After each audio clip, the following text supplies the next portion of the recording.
the only stories I remember of my grandfather, that he was during Second World War in prison in Russia. He's always saying he was treated fairly and he never hated the Russians. He also told me, I mean, he still has his school bag and his school books, and so their school was interrupted because of the Second World War. How hard that life actually was, I was taught, and when I see my life and my daughter's life, I think it's easy peasy. In Germany, the Germans are always the bad people. So it started just, I would say, a decade ago that people actually started talking what happened in the eastern part in Germany, and how much German public suffered from the Red Army. Yeah, all Germans, including civilians, were the evil ones. It was a topic you could not discuss.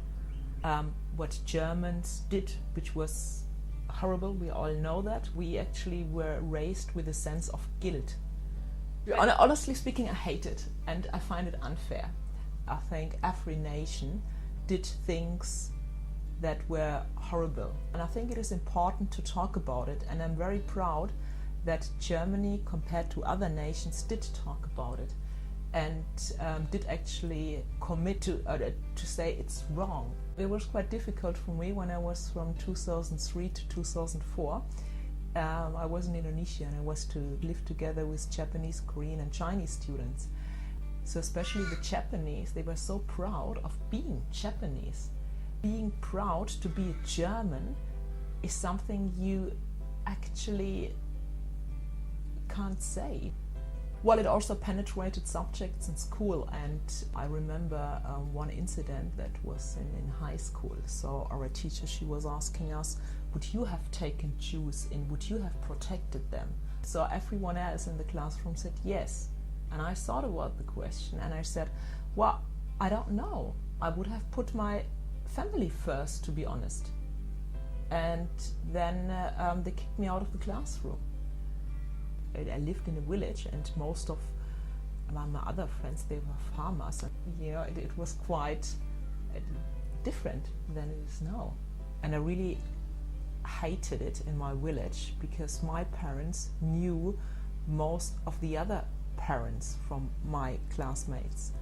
So, which resulted that we actually had, all of us, we had total control. Because if we wrote, for example, an exam, our parents already knew from talking to the other parent, even before Facebook and internet, what actually happened. So we were all really very good kids, didn't bully each other, because if we would have done, one of the other parent would have called, and then it would be really bad, because at that point in time it was not like positive parenting. At that point in time it was like, what did you do? Bang. I remember once with 16 when I gave when you start to give each other left and right a kiss, and my best friend, she's a female, and so when we separated we gave each other on left and right side a kiss, and our neighbors saw that.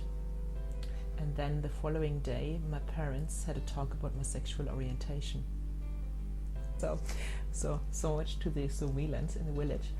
Total control, and that was West Germany.